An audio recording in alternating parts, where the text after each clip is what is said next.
Someone was watching. Someone was waiting. All of this was planned. It was orchestrated. Somebody had decided in advance that this moment was going to be useful.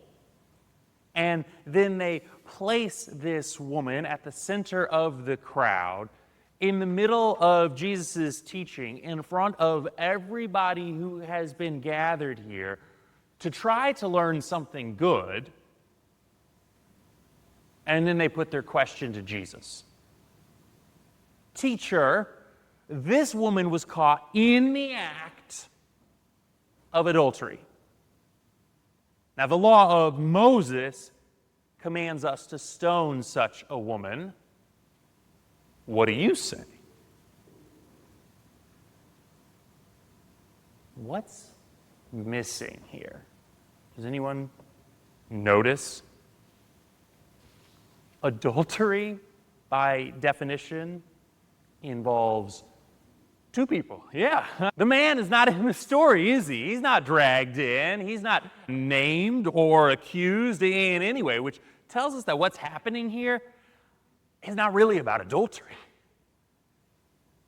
This is never about enforcing some kind of moral code.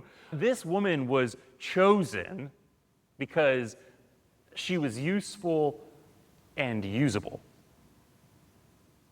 She was placed in the center, not because anybody cared about what happened to her, but because her situation was the perfect size and shape to spring a trap on someone else.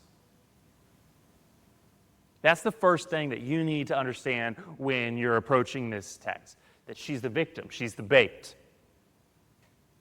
This is not some sincere theological question or moral quandary that the Pharisees and the scribes are presenting to Jesus about the relationship between mercy and law. There's no learning to be done here. This is a snare. This has been carefully constructed and built. See, Rome, the occupying force, Rome, the empire, had forbidden that locals would be able to exercise any form of capital punishment. So if Jesus says, stone her, he risks sedition. He's putting himself up against the state. That's a charge that comes with some serious consequences when you're under occupation. But if he says release her, he appears to violate the Torah. His credibility as a teacher of the law, it would collapse out from under him. There is no safe answer in this situation. The trap is designed so that either door that he opens leads to his destruction, and the unnamed woman standing at the center of it all is nobody's concern. She's just the instrument of his destruction.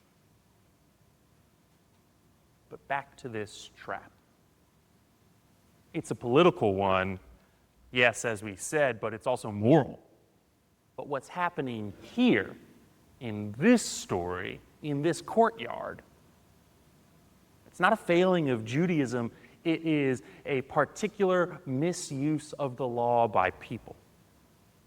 What we have here is precision that is intentionally being deployed not to protect human dignity, but to destroy it.